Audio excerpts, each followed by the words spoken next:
deseja encontrar Jesus. Queridos, o texto de Ezequiel, capítulo 43, ele vai exatamente falar sobre algo glorioso, muito glorioso, que é exatamente o processo onde Deus vai trabalhar o retorno dele para junto do seu povo e manifestar toda a sua plenitude, a sua glória. Nós podemos ver no livro de Ezequiel, que é um livro de difícil entendimento, porém, o livro de Ezequiel, ele não fala da igreja, ele sempre se refere 100% à nação de Israel. Então, tudo quanto está no livro de Ezequiel, ele vai exatamente tratar com a nação israelita. E nesse tempo aqui, o tempo dos gentios se findou. Você vê que a igreja ela não aparece em nenhum momento dessas revelações, porque o que está em foco não é a igreja já está guardada nesse tempo aqui. A igreja já está recolhida e agora Deus vai tratar dentro da dispensação que vai passar a contar de novo com a nação de Israel. Agora, para que nós venhamos entender o que o profeta escreve e diz no capítulo 43, nós precisamos dar um saltozinho atrás. Nós vemos que no capítulo 8 de Ezequiel, nós temos ali uma visão catastrófica sobre a questão da nação, onde o profeta é revelado ao profeta as circunstâncias em que Israel estava vivendo, e ele então começa a ver a nação de Israel, a cidade de Jerusalém, o templo de Jerusalém ser destruído por conta do pecado que estava iminente e influente dentro do templo. Os sacerdotes, os que prestavam culto ali, estavam envolvidos em pecados, e aquilo tudo ali fez com que a glória de Deus saísse do templo e passou então a se destinar para uma outra área, um outro lugar, deixando então Israel separado de Deus, separado da glória, separado da presença. A lição de número 4, se você tem revista aí, busque lá, por favor, ela fala exatamente sobre isso. E o texto que nos mostra claramente diz assim: então levantou a glória do Senhor de sobre o querubim para a entrada da casa, e encheu-se a casa de uma nuvem, o átrio se encheu de resplendor da glória do Senhor. Então saiu a glória do Senhor de diante da casa e parou sobre os querubins. Aqui fala duas vezes dos querubins. Os querubins são seres angelicais que o profeta, na sua revelação, os vê, e eles têm cara de homem, cara de leão, águia e de cordeiro. Então, esses querubins, eles são os que conduzem o trono de Deus. Sobre eles tem uma plataforma como que de cristal, e em cima dessa plataforma é estabelecido o trono. Então esses querubins, eles conduzem. Há quem pense que o trono de Deus é um lugar fixo, o trono de Deus é móvel. O Deus se move e os querubins são responsáveis exatamente para conduzir o trono de Deus. Você vai ver isso no livro de Isaías, capítulo 6, versículo 3. Você vai ver nas revelações de Ezequiel que ele vê a mesma coisa. Então o trono de Deus ele é móvel, ele anda, ele se locomove de um lado para o outro. Então, quando a Bíblia diz que a glória de Deus saiu de cima do querubim e foi para cima do outro querubim, está dizendo que a arca da aliança, onde a glória de Deus se manifestava, e lá tinha 12 querubins, que estavam sobre a tampa do propiciatório, e ali onde Deus descia, ele sai dali e ele vai então para os querubins que conduzem o carro, que conduz a carruagem do trono de Deus. E lá diz mais o texto, vamos ler aqui: e os querubins alçaram suas asas e se elevaram da terra aos meus olhos quando saíram, e as rodas os acompanhavam e paravam à entrada da porta oriental da casa do Senhor, e a glória de Deus de Israel estava no alto sobre eles. E a glória do Senhor alçou desde o meio da cidade e se pôs sobre um monte que está ao oriente da cidade. Depois o Espírito me levou o Espírito me levantou e me levou em visão a Caldeia para os do cativeiro, e se foi de mim a visão que eu tinha visto, e falei aos do cativeiro todas as coisas que o Senhor me tinha mostrado. Então a glória de Deus, ela sai do templo. Então a palavra-chave, irmãos, nesta manhã, inclusive o comentarista, ele frisa isso, chama-se santidade. Aonde não tem santidade, a glória de Deus não existe, ela não está, ela não permanece. Então, quando nós observamos sobre santidade, a gente tem um conceito, a gente pega um conceito que diz o seguinte: santidade é o estado de separação do que é comum ou do que é impuro. Então, ser santo não é ter aquele demonstrativo de cara de piedade, né? Aquela pessoa que às vezes se mostra com uma carinha de piedade, que chega a gente, se fitar bem os olhos, a gente consegue ver os anjos voando sobre sua cabeça, aquela auréola sobre sua cabeça, mas na verdade isso é apenas uma aparência de santidade. Santidade, ela está registrada e é enfática em nos mostrar que precisamos e podemos viver a vida comum um tanto quanto separado daquilo que é comum no seu demais e também é impuro. Tudo aquilo que se torna impuro, aquele que se separa, com certeza este vai estar no estado de santidade. Então, onde há santidade, há Deus. Onde há Deus, há santidade. Deus não se mistura com o que é impuro, Deus não se mistura com o pecado, Ele repudia e sua presença jamais fica onde o pecado habita. Sempre a santidade será a sua bandeira. No entanto, irmãos, nós podemos observar o seguinte, que no capítulo 8, Ezequiel mostra que a glória de Deus sai do templo por conta do pecado e vai para um monte. E ela não sai de uma vez, ela sai paulatinamente, ela sai devagarzinho, até que ela sai e vai para um monte. Abra sua Bíblia em Zacarias, capítulo de número 14, e o verso de número 4, e você vai entender que monte é este que a glória de Deus deixou o templo e ela foi para ali, para aquele monte. Zacarias capítulo 14 e o verso de número 4 vai explicar exatamente sobre isso. Quem achar pode rapidamente ler para a gente entender. E naquele dia estarão os seus pés sobre o Monte das Oliveiras, que está de fronte de Jerusalém para o oriente, e o Monte das Oliveiras será fendido pelo meio, para o oriente e para o ocidente, e haverá um vale muito grande. A metade do monte se apartará para o norte e a outra metade dele para o sul. Então veja bem, o texto diz o seguinte, Zacarias, que o Senhor vai descer na sua vinda, Ele vai descer quando Ele vier pleitear por Israel, Ele vai descer sobre o Monte das Oliveiras. Exatamente quando a glória de Deus deixa o templo, ela vai exatamente pousar sobre esse monte, chamado Monte das Oliveiras, que está ao oriente. E quando a glória de Deus sai, ela se posta sobre aquele monte, consequentemente agora, Israel fica desprovido da glória de Deus, mas a glória de Deus continua próxima, porque Deus só vai se manifestar aqui no capítulo 43, porque Ezequiel ele vê essa visão, que a glória de Deus vai saindo. Aí você imagina o que é para um judeu, quando ele descobre ou vê o próprio Deus abandonando o seu povo, deixando o seu povo, porque Deus não consegue conviver com isso, com o pecado. Então ele deixa o seu povo e ele vai para o monte, deixa ali. Quando ele fica ali, a glória de Deus estando ali, consequentemente Ezequiel começa a ver a saída, a tristeza. Ezequiel se lamenta, Ezequiel chora, Ezequiel se deprime com isso.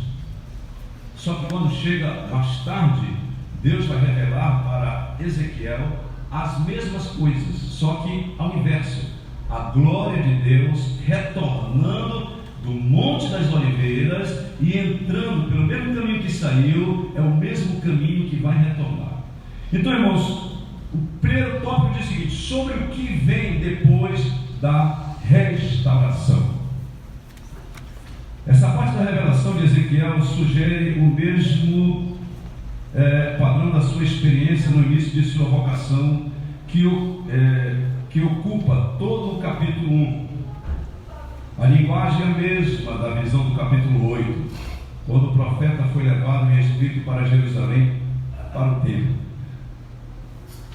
A porta oriental do templo, e aqui começa a nossa dissertação sobre essa lição. Essa porta oriental é muito importante, eu até já falei, que a glória de Deus sai por ali, ela abandona, deixa a nação de Israel, e nesse tempo que a glória de Deus sai, Ezequiel registra uma das coisas fatídicas que aconteceram na nação, que foi a destruição do templo, que foi justamente o processo que os caldeus invadiram, Nabucodonosor destrói, Merozeradão, o nome, que chegou depois e veio e tocou fogo na cidade, tocou fogo no templo, tocou fogo, derrubou os muros, fez um desastre total, foi devastada completamente pelos caldeus.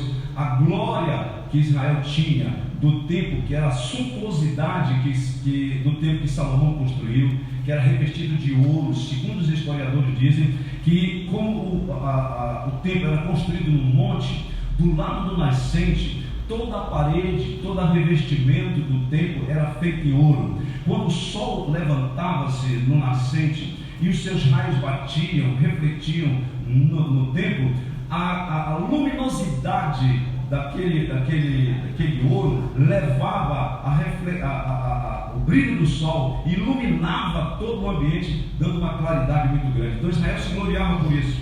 Mas Deus vê que a glória estava exatamente nas coisas materiais. Israel se gloriava do ouro, da prata, de todos os utensílios que ali tinham, mas não se gloriava da presença de Deus, da glória de Deus no templo. Então Deus permite isso, e Deus sai do templo, Deus abandona o templo, e os caldeus invadem, destroem, exterminam com tudo, acabam com tudo, fica deserta a cidade, e tudo vira um monturo de destruição.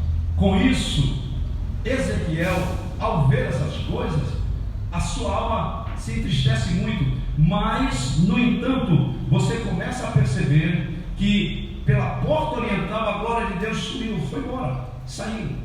E isso gera uma situação muito complicada, porque Deus agora quer trazer para Ezequiel uma visão que acalente a sua alma, que acalente a sua vida. E depois, passados 14 anos dessa visão que ele teve, dali do capítulo 8 até ao capítulo 42, 42 até o 48, passaram-se 14 anos, um tempo considerável. Aí Deus chama Ezequiel e fala para ele, mostra para ele agora tudo aquilo que haveria de acontecer, contrariamente ao que aconteceu antes. Porque existe um projeto de Deus, irmãos, que a gente precisa definir. Existe um projeto de Deus para a igreja, que está em andamento, e existe um projeto de Deus para Israel. Aqui vai tratar só de Israel. O projeto da igreja já se findou dentro desse contexto, já se findou. A igreja está guardada, como já disse, e agora tudo vai ser tratado com Israel. No capítulo 40 até o capítulo 42, você vai ver Deus mostrando para Ezequiel o novo templo que vai ser erguido, e ele tem um diferencial muito grande dos templos que foram erguidos anteriormente. Por exemplo, o templo de Salomão, ele vai ter a sua diferença, é muito diferente do templo de Salomão, não vai ter aquela glória, aquele ouro, aquela pomposidade toda, como também o templo de Zorobabel. Zorobabel, quando retorna com o povo do cativeiro, e eles entram de novo em Jerusalém, está tudo destruído. Zorobabel então ergue o templo, e ali Israel começa a ter de novo um lugar de adoração. Mas o templo que vai ser construído, o novo templo do milênio, é diferente também. também do tempo de Zorobabel. Nós temos também Herodes, que reformou o templo de Zorobabel e deu uma nova moldura, deu um novo ar ao templo, mas esse novo templo com certeza vai ter muita coisa diferente do tempo de Salomão, de Zorobabel e do tempo de Herodes. Agora, nós podemos ver o seguinte: na descrição do templo, Ezequiel é levado à porta que olhava para o caminho do Oriente, Ezequiel 46. Quando se refere ao retorno da glória de Deus, o profeta volta a falar dessa mesma porta.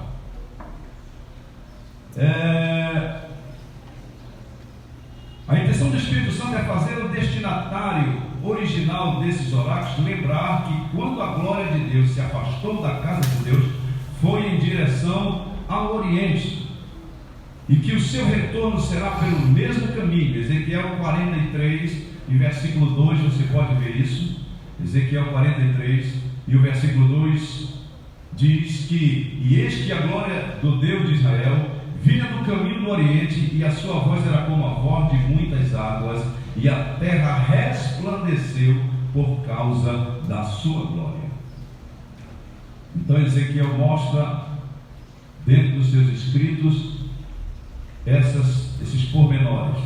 Agora, uma pergunta é necessário ser feita. Existem pessoas que acreditam que o milênio ele não é literal, ele é só figurado.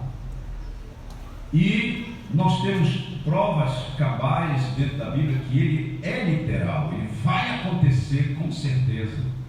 E os amilenistas, que foram exatamente criado esse tipo de conceito por Agostinho, quando ele começa então a falar sobre algumas coisas do milênio. Então os amilenistas eles creem o seguinte, que o milênio acontece no coração da pessoa e que vai ser manifestado quando todos estiverem juntos dentro do arrebatamento, e aí então o processo vai acontecer. Mas na verdade nós entendemos biblicamente que o milênio é algo literal, vai acontecer, não aconteceu ainda, e a construção do templo também vai acontecer. É o templo onde vai ter o retorno da glória de Deus. Agora, nós precisamos entender o seguinte, que esse templo, quando for construído, ele vai ter um diferencial muito grande dos demais, como eu já disse, porque ele não vai ter lá a arca, ele não vai ter lá o candelabro, ele não vai ter alguns utensílios que nos tempos anteriores tinha. Por quê? Porque a arca representava exatamente o lugar da glória de Deus, onde Deus estava ali se manifestando sobre a arca. Uma vez Israel em batalha, os filhos de Eli, Ofni e Finéias, que eram sacerdotes, mandaram buscar a arca de Deus, e eles estavam numa batalha muito grande contra os filisteus. Quando eles estão na batalha, os filisteus tomam a arca, se apoderam da arca, e aí uma das mulheres de um deles estava grávida, e ao ouvir essa história, que a arca foi tomada, que o seu esposo foi morto, então nasce o menino. Ela entra em trabalho de parto e o menino nasce, e o nome que é dado ao menino é Icabor. Icabor quer dizer foi-se a glória de Israel. Então a arca simbolizava a glória de Israel. Nesse novo templo, o próprio Deus se fará presente, porque Ele será a glória. Não vai precisar mais de uma representatividade de algo que venha ligar o homem a Deus pela presença disso, com sua glória. A glória dele vai ser eminente. O texto diz que a terra se manifestará, a glória de Deus será tão presente que a terra se iluminará com essa glória. E tudo vai ser para engrandecimento do nome do Senhor, para que o nome dele seja sempre, sempre glorificado. Agora veja bem, 3 observações, irmãos, no tópico 2 aí, observações importantes. Primeiro, versículo 2, observe que a glória de Deus vinha do Oriente. Então, esse ponto aqui é muito interessante, porque uma vez que a glória deixa o templo pelo Oriente, ela então retorna pelo mesmo caminho. E aí vem uma pergunta: por que ela vem pelo mesmo caminho? Por que ela não vem por outro lugar? Por que a glória de Deus não vem? Poderia vir por qualquer parte, mas ela vem pelo mesmo caminho. Existe um texto na Bíblia que diz assim: lembra-te de onde caíste, volta, te arrepende, te reconcilia, te retrata, aí tu vem e adora. Deus, ele tem seus princípios, e ele não quebra os princípios que ele criou. Ele não quebra. Ele sai, a glória de Deus sai pelo Oriente, e ele volta pelo mesmo caminho do Oriente, pela porta oriental, e vai apoderar-se do templo, e vai se manifestar no templo com toda a sua glória, com toda a sua pomposidade. Então veja bem, dentro disso aqui nós temos outra, o afastamento da glória de Javé para o Oriente como um sinal. Nós já vimos isso, que foi em Ezequiel 8:3, verso 3 e em diante, que fala que a glória de Deus saiu. Agora a segunda é: a terra resplandeceu por causa da sua glória. A primeira é: a glória sai pelo caminho do Oriente e volta pelo mesmo caminho. A segunda é: a terra resplandeceu por causa da sua glória. Então a glória de Deus vai ser tão forte que toda a face da terra vai ser iluminada pela sua glória, e com isso as nações vizinhas vão dizer assim: vamos à Judeia, vamos a Jerusalém, porque lá será nos dada a palavra de ordem, de orientação. Então será exatamente nesse lugar onde Israel vai estar debaixo dessa glória.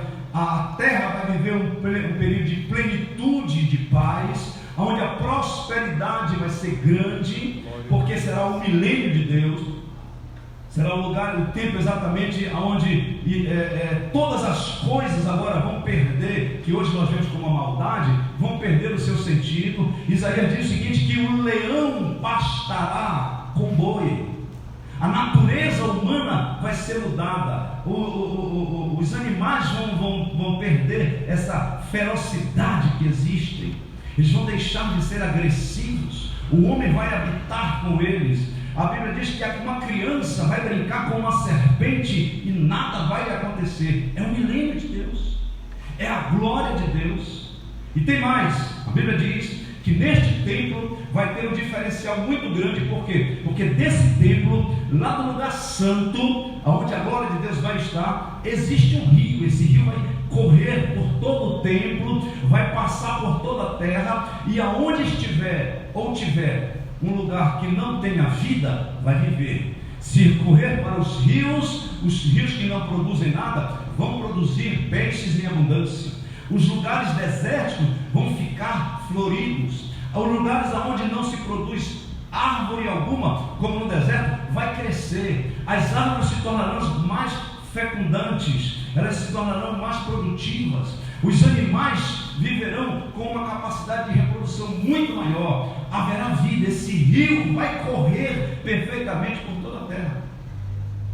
Então você começa a entender que o processo desses 1000 anos, ele é tremendo.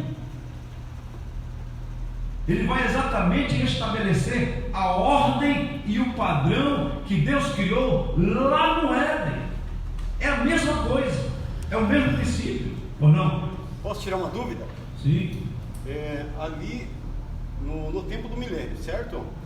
Vai descer ali Israel, ou melhor, a Nova Jerusalém vai pairar ali sobre a antiga Jerusalém, certo? Aí eu gostaria de saber o seguinte: como no milênio vai estar os salvos, né?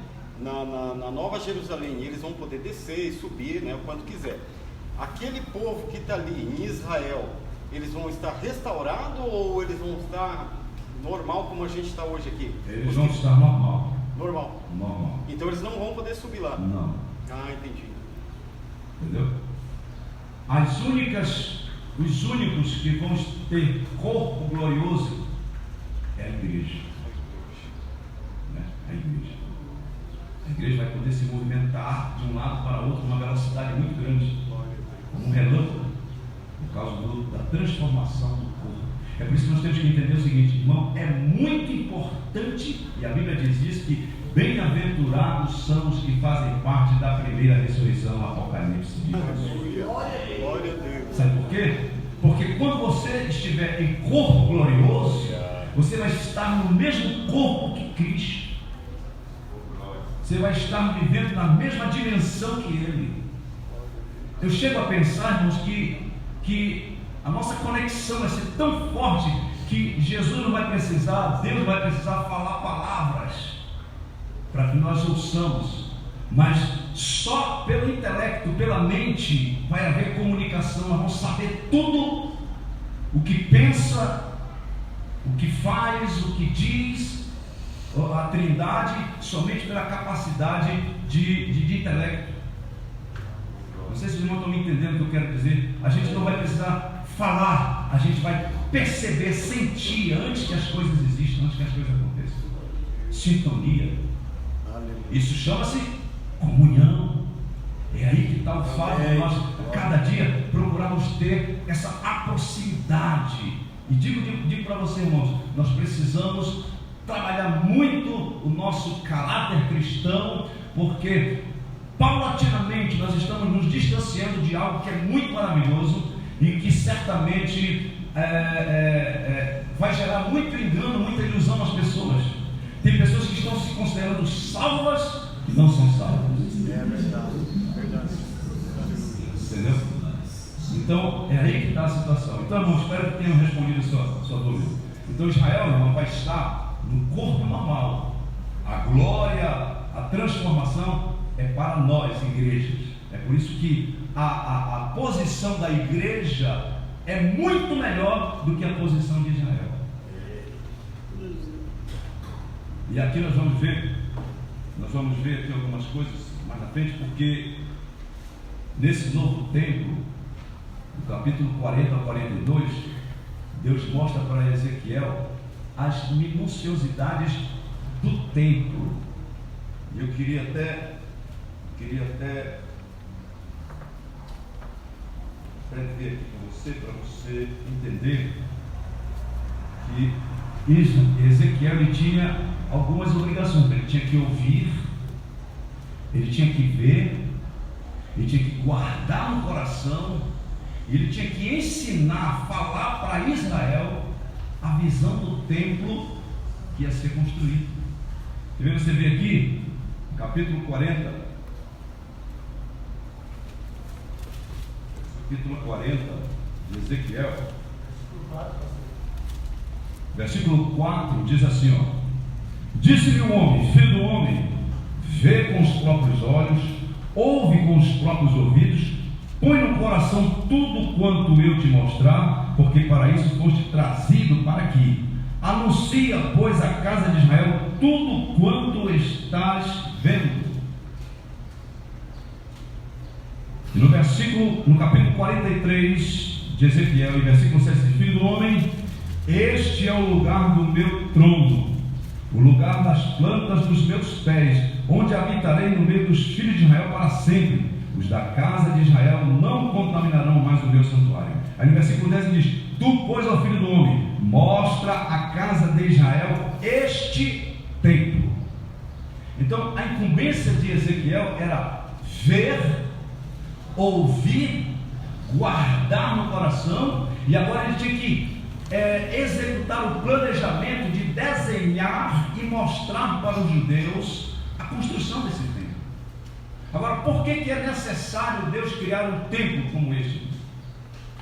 É porque o homem, o ser humano, ele precisa de um referencial. Israel não vai estar em corpo transformado, Israel vai estar em corpo natural.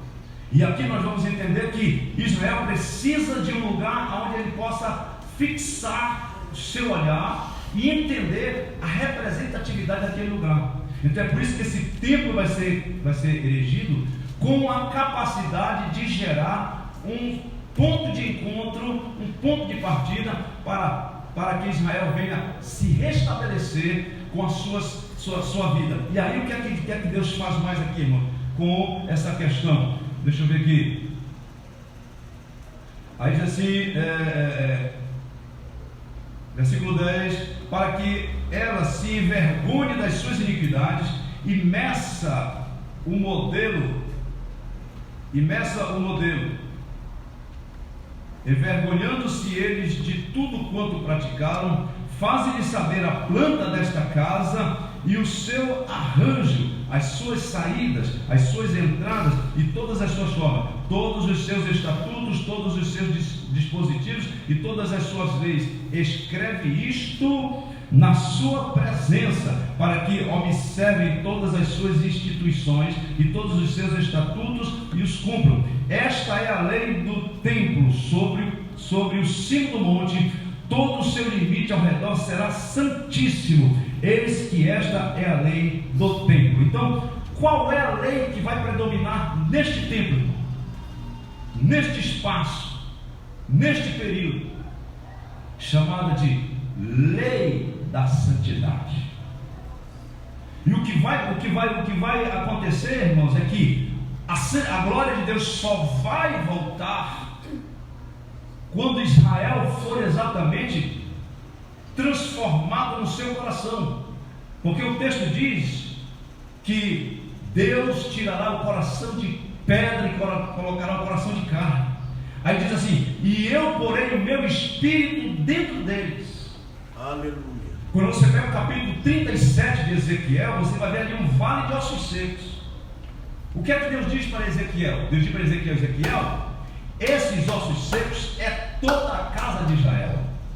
Mas quando ele diz toda a casa de Israel, ele está falando de uma totalidade mundial, não dos israelitas que estão ali em Jerusalém, porque existem israelitas espalhados por todas as nações do mundo. Aí o que é que a Bíblia diz? Isaías fala disso, que Deus vai trazer de volta, vai trazer todos eles de volta, vai congregar todos eles ali em Jerusalém. E aí Deus vai começar a trabalhar nisso, porque quando eles começarem a ver o templo e o significado do templo, eles vão se envergonhar das adorações que eles faziam. Você vê isso lá no capítulo 8 de Ezequiel, que Ezequiel tem a visão que os sacerdotes estavam adorando o sol, adorando animais que estavam pintados na parede do templo e que eram abomináveis, estavam adorando a seres anonimatos. E isso Deus vai tirar de Israel. Então, quando eles verem esse novo templo, quando eles elegirem esse novo templo, então dentro desse processo vai estar um processo de prosperidade muito grande sobre a terra. E a glória de Deus é que vai ser o resplendor do templo. Aí você vê no capítulo 37 de Ezequiel, é aquele vale de ossos secos. Isso aí tem a ver, ligação com o templo. Por quê? Porque você vai entender o seguinte: Deus fala para Ezequiel o seguinte: Ezequiel, poderão viver esses ossos? Ele responde o quê? Só tu sabes, Senhor. Aí Deus diz: profetiza que nasçam pele, nervo, tendões, né? E tudo mais sobre ele. E quando Ezequiel profetiza, houve um barulho muito grande de osso procurando o seu osso. Isso aí tem uma simbologia exatamente dos israelitas que estão separados das nações. Quando eles vão vir, todos eles vão vir e vão formar somente um povo. Aí vem sobre eles o que? Tendões, nervos, tudo que é necessário para se formar um corpo. Mas não havia neles o que? Vida. A vida só vem pelo Espírito. Aí quando Deus estabelece isso, e Ezequiel profetiza ao Espírito para que entre nos corpos para que eles vivam, então acontece um milagre que a vida aparece. E já não são mais corpos, são uma multidão de homens e mulheres, como que um exército que tomava conta de todo o vale.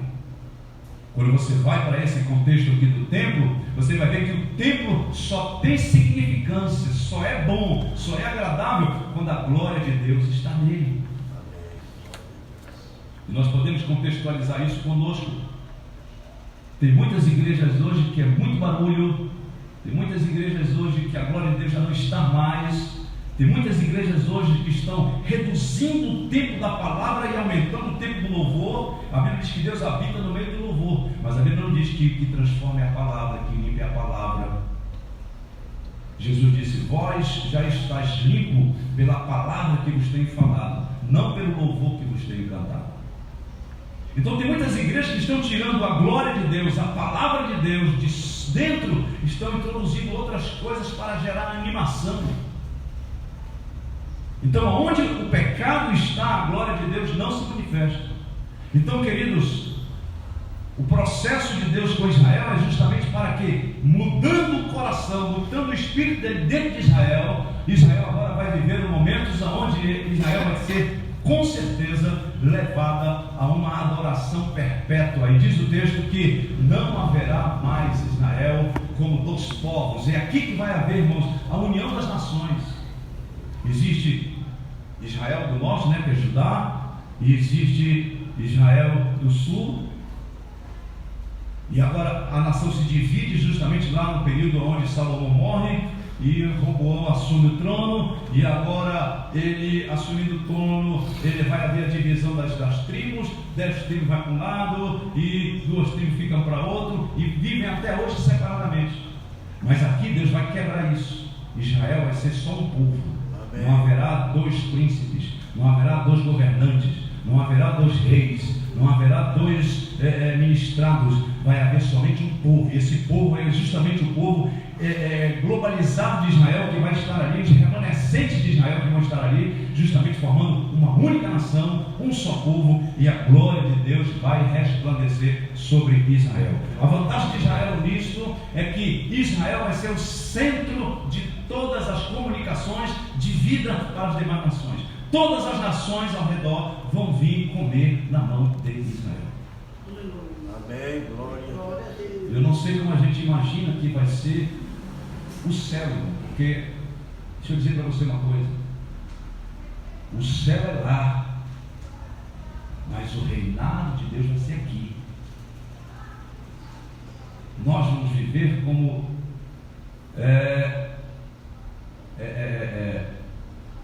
como posso dizer, seres celestiais que em um piscar de olhos estão em cima no céu e no outro piscar estão aqui na terra. O governo de Deus se dará aqui. Então fica óbvio que se Deus vai governar aqui, a igreja não pode estar no céu e Jesus estar aqui. A igreja tem que estar onde Jesus está. Amém. João 14 diz o seguinte: não se turbe o vosso coração, credes em Deus, credes no Pai, e também em mim, porque na casa do Pai há muitas moradas. Se não fosse assim, eu não teria dito: vou preparar lugar, e se eu for e vos preparar lugar, virei outra vez e vos levarei para mim, para que aonde eu estiver, estejais vós também. Então, onde Jesus for, a igreja vai. Amém. Onde Jesus parar, a igreja para. Onde Jesus estiver, a igreja está. No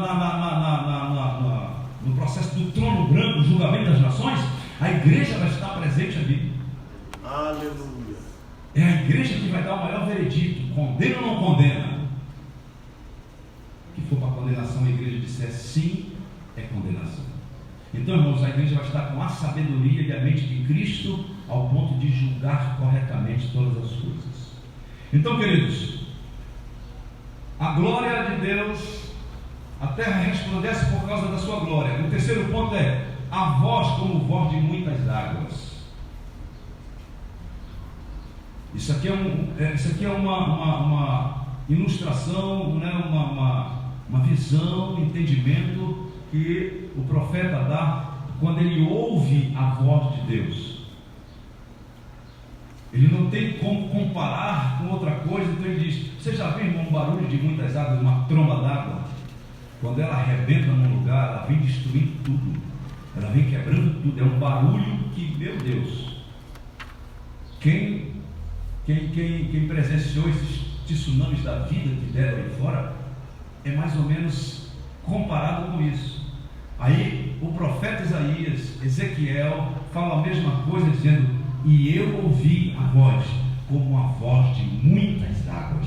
Ou seja, um volume poderoso, uma voz que causa impacto, uma voz de autoridade, uma voz de uma ressonância muito grande, que executa temor e tremor a quem dela ouve. Tanto é que o profeta diz: quando eu ouvi essa voz cair por terra, aí o Espírito vem e levanta ele pelos cachos do cabelo para poder falar com ele. Meu Deus. Então são 3 coisas importantes que a gente pode observar neste capítulo de Ezequiel. Correndo pelo horário, nós vamos aqui mais na frente, diz aqui, as remícias, né? Essa palavra remícias tem a ver com recordação do passado. O profeta Ezequiel aqui, quando ele tem essa visão, ele começa a perceber o seguinte, que ele teve a mesma visão lá no capítulo 1 do seu livro, a mesma coisa, os mesmos seres, as mesmas configurações. No capítulo 8 ele tem a mesma visão, e no capítulo 43 ele tem a mesma visão. Então ele começa a buscar lá de trás e ver que dentro desse processo há uma sequência de uma manifestação de Deus. E aqui diz assim, estudando na lição 4, que nós até fomos lá, que a glória de Javé se retirou do templo de Jerusalém como sinal de retirada da sua presença no meio do seu povo. Depois, 14 anos da destruição da cidade santa, Ezequiel foi levado de volta em visão para Jerusalém no ano 25º, que é no dia 28 de abril de 573 ou 572, foi o tempo que ele teve essa visão. No 25º ano do nosso cativeiro, no princípio do ano, no 10º dia do mês, ele tem essa visão que Israel vai voltar a florescer. O tempo do milênio.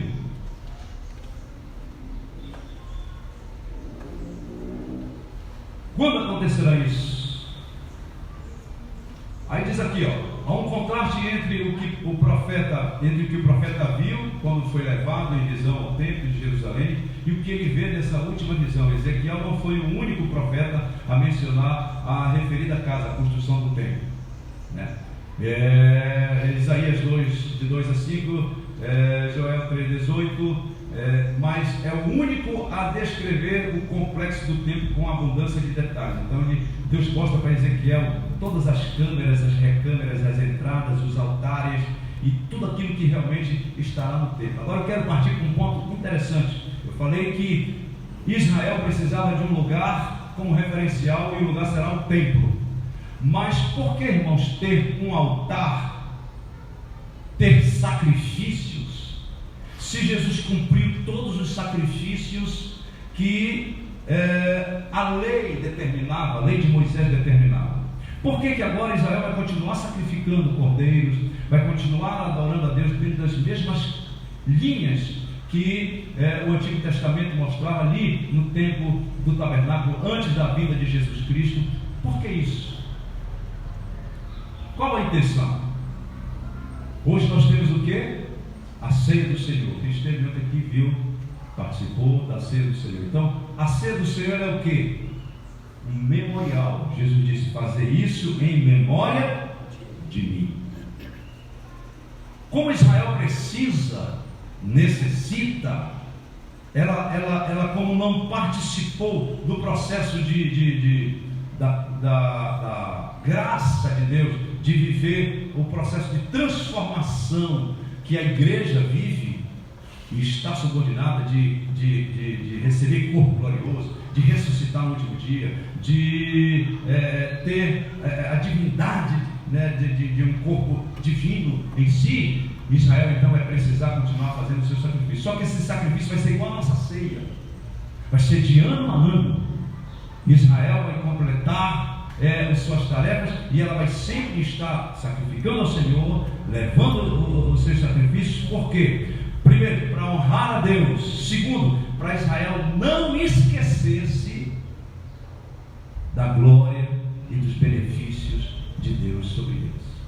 Então será um memorial, será algo feito não com o intuito de estar esperando o Salvador, mas porque o Salvador já está lá, a glória já está lá, aquele que redimiu o mundo com seu sangue já está lá. Mas Israel vai precisar estar fazendo aquilo como um memorial. Por quê? Porque vai acontecer e vai continuar acontecendo a proliferação. As gerações vão passando, e as pessoas vão começando, naquele tempo, vão começar a usufruir das mesmas linhas de adoração que Israel. E é por isso que as nações vão vir a Israel buscando conhecimento, sabedoria, direção, porque Israel vai ser a fonte de todas as nações para instrução e para governo.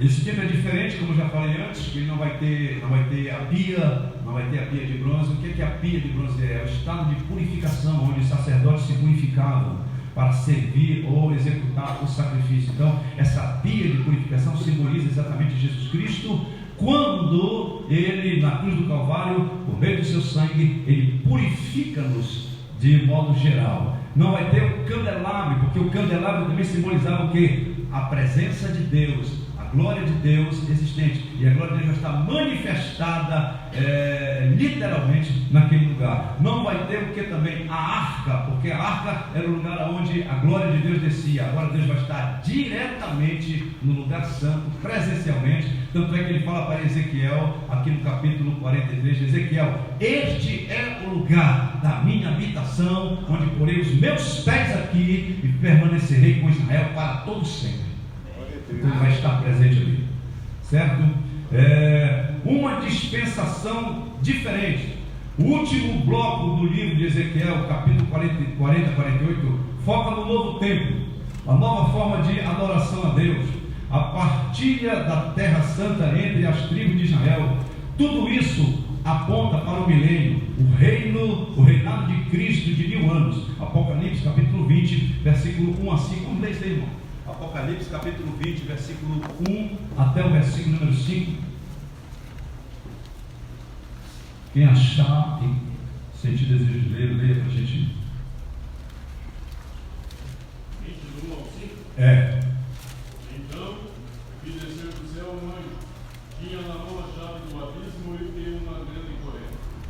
Ele segurou o dragão, a antiga serpente, que é o diabo, Satanás, e o prendeu por 1000 anos, lançou-o no abismo, fechou-o e pôs o selo sobre ele, para que não mais enganasse as nações, até que se completarem os 1000 anos. Depois disto, é necessário que ele seja solto por pouco tempo.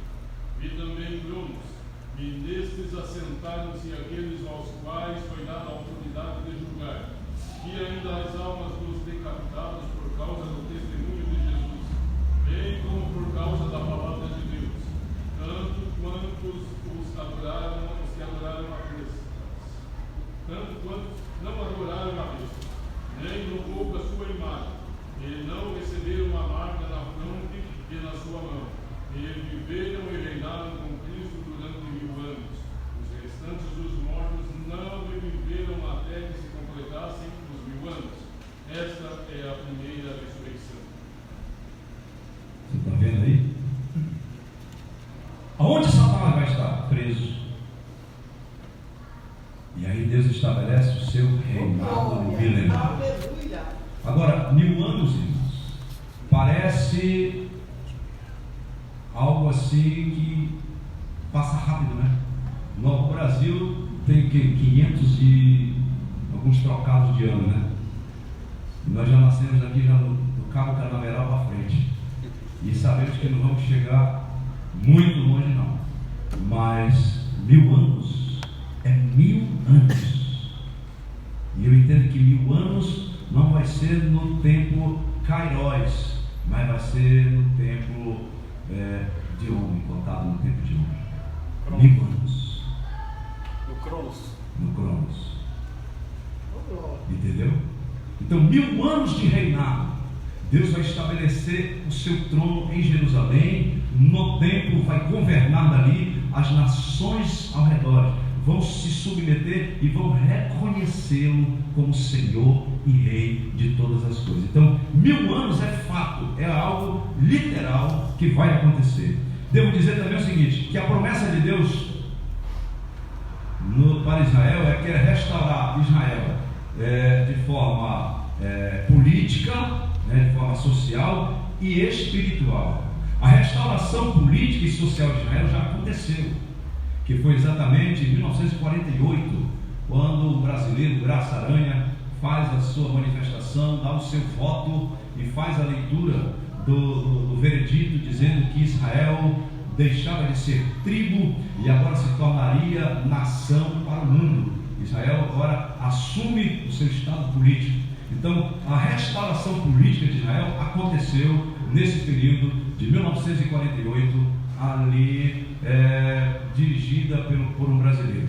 Aí, a restauração espiritual de Israel vai acontecer no milênio. No milênio vai acontecer. E agora, quando essa restauração espiritual acontecer, Israel vai viver um tempo áureo da sua vida. E é onde Deus será o seu Deus e Israel será o seu povo. Devo dizer também, em meio a tantas essas circunstâncias que Israel tem vivido, Deus nunca abandonou Israel. E aqui, irmãos, nós vemos o seguinte, uma dispensação diferente, não é isso? 1000 anos vai acontecer, anunciado pelos profetas Ezequiel, no capítulo 37, versículo 22 a 23, Isaías 2:2 até o 4, e Isaías 11, versículo 6 a 8. Há muitas interpretações sobre o templo de Ezequiel. É extremamente difícil separar o literal do simbólico. Aqui, o incenso representa as nossas orações. O castiçal tipifica Cristo como a luz do mundo. A era miscelânica será marcada pela presença real, literal de Cristo. Cristo reinará. Um ritual diferente. Eu já falei sobre isso, que nunca mais se dirá a arca do concerto do Senhor, nem lhes virá ao coração, nem dela se lembrarão, nem a visitarão. Isso não se fará mais. Ele não aparece no templo de Ezequiel, ela não aparece no templo de Ezequiel e nem mesmo no templo de Zorobabel. Ela aparece pela última vez na Bíblia no reinado de Josias. É a última vez que a arca é vista, é no reinado de Josias. Depois a arca desaparece. Não me pergunte quando ela foi, como foi que deram sumiço dela, que eu não sei dizer, mas o certo é que ela sumiu. E no tempo, como já disse, não vai ter arca. Por quê? Porque a glória de Deus será literalmente ali. Como é explicado o sacrifício do milênio? Já falei também sobre isso, que é exatamente onde Ezequiel relata que Israel vai oferecer sacrifício. Aí no sistema levítico, visto que o Senhor Jesus cumpriu toda a lei, tornando-se sem efeito a eficácia do modelo mosaico. O apóstolo Paulo usa uma metáfora ali de linguagem do sistema de sacrifício do Antigo Testamento, né? Paulo usa isso. Ele fala exatamente sobre essa questão de representar os vossos corpos como sacrifício vivo, santo e agradável a Deus, que é o vosso culto racional. Isso é um negócio muito sério, irmãos. E a gente precisa até um momento falar sobre essa questão do cultuar a Deus. O culto não pode ser só algo envolvendo a minha presença. O culto tem que ser racional. Temos que saber o que estamos fazendo. Então Paulo pega exatamente o sistema do sacrifício mosaico, que era oferecer um cordeiro, né, puro, imaculado. Aí Paulo diz: apresentem os vossos corpos, a vossa mente, o vosso coração, como sacrifício vivo e agradável a Deus, que é o vosso culto racional. Mas existem diversas explicações para o sacrifício do milênio. Ezequiel, uma delas, é a principal. Considera o sacrifício como literal, como memória do sacrifício de Cristo, assim como a ceia do Senhor será celebrada no reino de meu Pai. Agora, irmãos, uma pergunta que não quer calar: onde nós estaremos neste milênio? Se você tem algum conceito, diga. Do reinado de Cristo? No milênio. Junto com Israel e com a Terra Santa lá em cima. Nos dois lugares. Eu até citei agora o texto de João 14, que aonde eu estiver, estejais vós também. Mas abra aí a sua Bíblia, Apocalipse capítulo 1, versículo 6.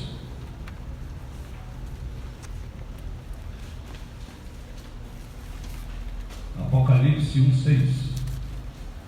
Deus constituiu o rei, sacerdote para o seu Deus e Pai. A ele a glória e o domínio pelos séculos dos séculos. Amém. Então a igreja é vista como um reino de sacerdotes. a igreja vai estar ao lado de Cristo, reinando ali com Ele. Veja aí, Apocalipse 2, 26. Apocalipse capítulo 2, verso 26. E ao que vencer e guardar até o fim as minhas obras, eu lhe darei o poder sobre as nações. Pronto. Você vê que o governo de Cristo vai ser aliado com a igreja. A igreja vai estar governando com Ele, porque o poder que Ele tem de governar, a igreja vai ter, porque ela vai ser o quê? Ela vai liderar o governo das nações. Lhe darei autoridade sobre as nações. Então a igreja vai estar governando. 2 Timóteo 2,12. 2 Timóteo capítulo 2, verso 12. Abra sua Bíblia aí, por favor.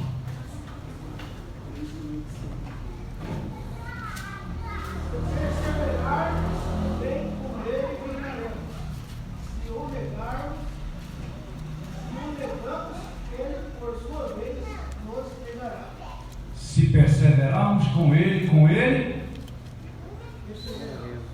se perseverarmos com Ele, reinaremos. Então, nesse tempo do milênio, a igreja vai estar com Cristo, reinando com Ele. Onde Ele for, a igreja vai.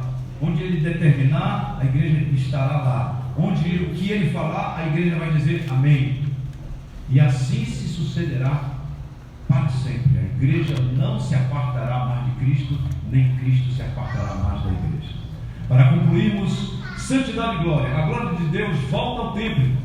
O Espírito Santo levou Ezequiel para o átrio interior do templo, como havia feito anteriormente.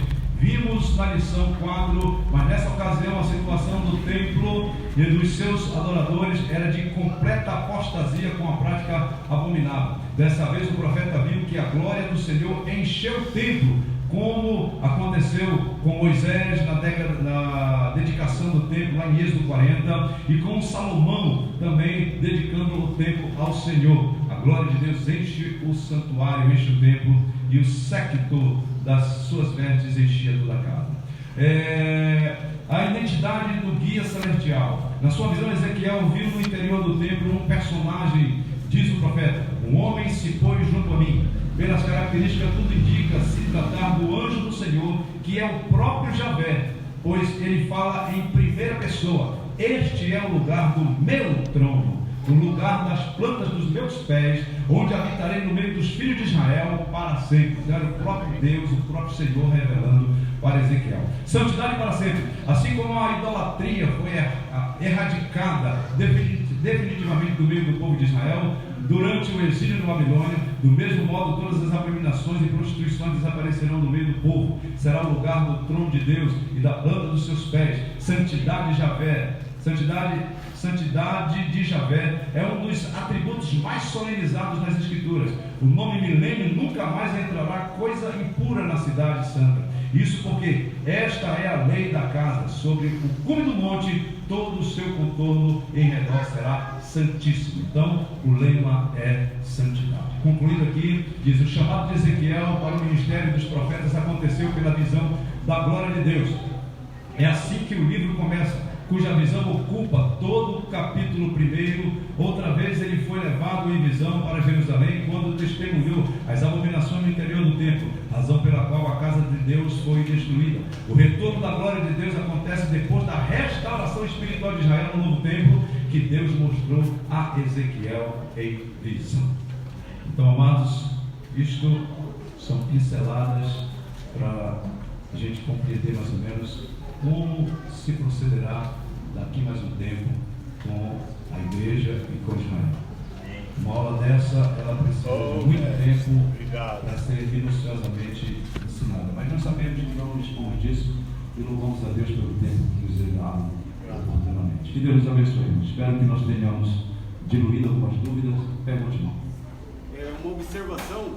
Eu achei engraçado no tempo do milênio ali que ele vai ter um sistema de reinado parecido com o sistema antigo, porque todas as nações ímpias, no seu ano, no dia da festa do tabernáculo, são obrigadas a ir lá pagar tributo. E aí daquela nação que não for, né, pastor? Exatamente. O propósito aí de Deus é exatamente reinar com Israel e a igreja do lado dele, e as nações certamente serão aquelas que vão vir para se alimentar, se abastecer da glória de Deus e da glória de Israel. Amém, irmãos? Que Deus nos abençoe, nos guarde no seu amor para sempre.